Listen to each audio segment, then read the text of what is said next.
Imagine waking up one morning and feeling stronger, healthier, and genuinely happier. No, not because you started a raw liver diet or drank swamp water smoothies.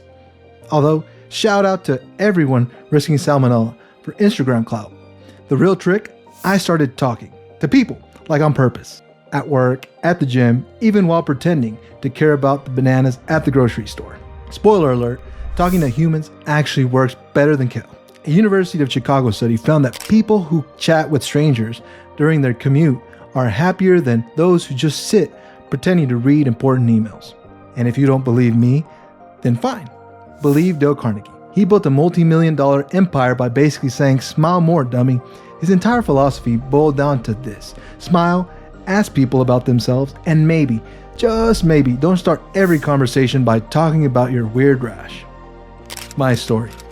How it started. Okay, true story. I used to avoid small talk like it was a multi-level marketing pitch. You ever fake text so hard that you accidentally order a DoorDash cheeseburger to aisle 5? Yeah, been there. Then I read Atomic Habits by James Clear, and he said big change starts with tiny habits. So I thought, maybe saying what's up to the guy next to the broccoli isn't going to kill me. Small habit, big win. Or just simply saying hi to every passerby might just be as big of a win. Diverse social connection. Fast forward, now I'm chatting up strangers like a caffeinated grandma at bingo night. You know, the one wearing the neon sweatshirt. Purse full of Werther's Originals. Absolute menace.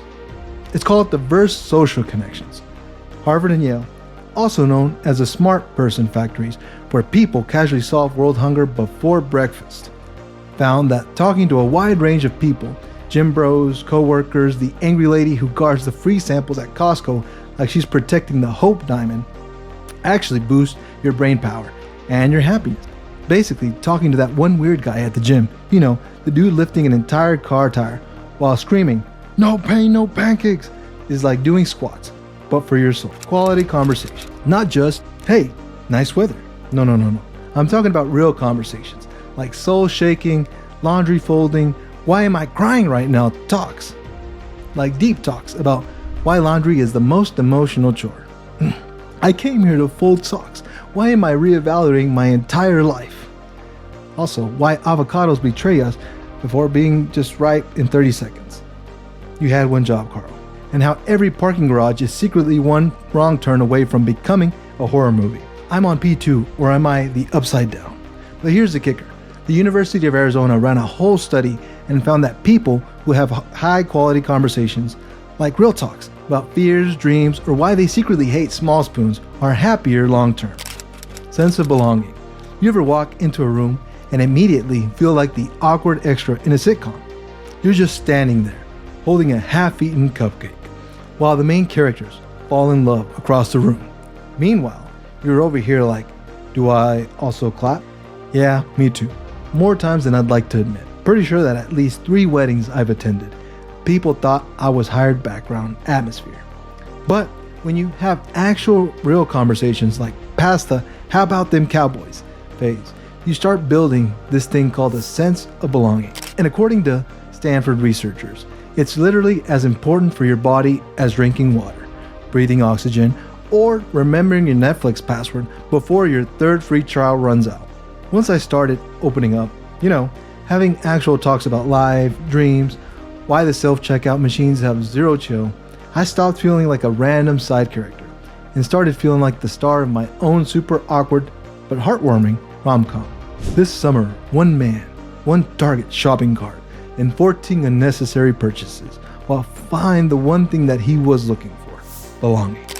Yeah, it's messy, it's weird, and sometimes I overshare about my obsession with rotisserie chickens. But hey, at least now people know I'm weird on purpose. Emotional support. We all need emotional support. Sometimes.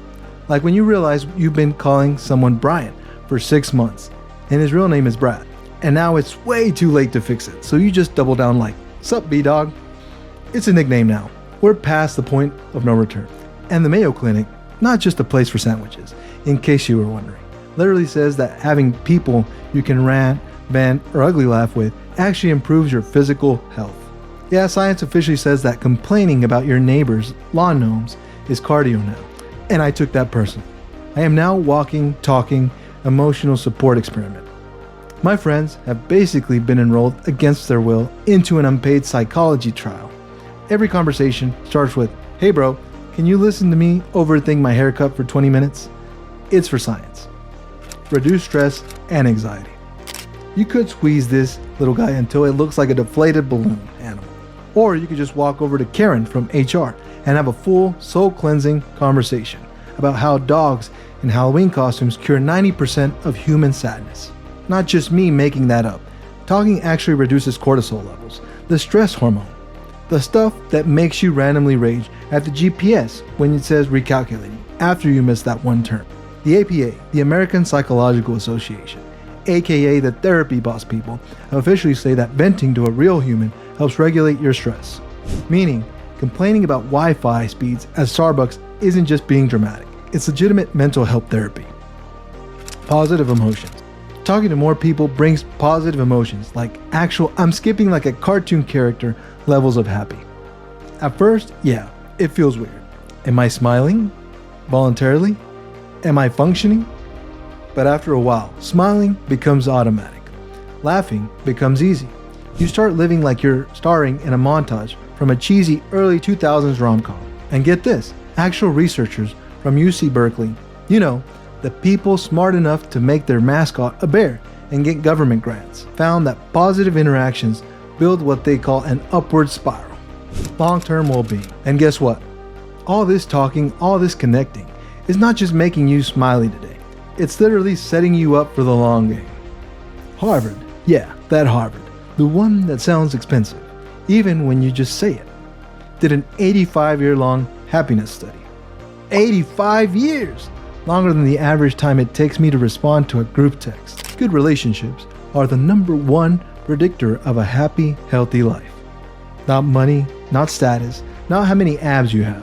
Sorry, fitness influencers, all that effort for a beach photo, but you forgot to text your grandma back. Your 6-pack of friends is better than your 6-pack of abs. So real talk, part of getting stronger, healthier, and happier was learning how to laugh at myself.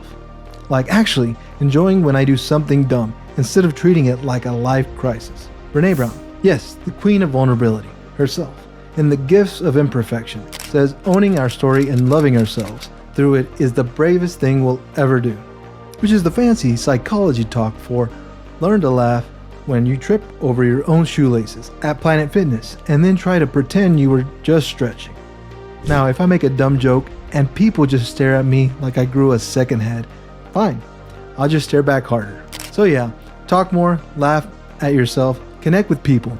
That's the cheat code for feeling stronger, healthier, and happier, without buying weird mushrooms on the internet. Side effects may include more happiness, random bursts of laughter, making a new friend who also thinks sock puppets are terrifying. Go be awkward, go be real, go be ridiculously human. That's where all the good stuff happens. And hey, if all else fails, just find the nearest grandma at your grocery store. Strike up a conversation. You'll walk away stronger, happier, and probably carrying a pie you didn't even buy. If you enjoyed this video, smash that like button. If you're ready to make some wholesome chaos, hit subscribe for more glow up secrets and drop a comment. What's the most random conversation you had this week? I'd love to know. Best one wins. My eternal respect.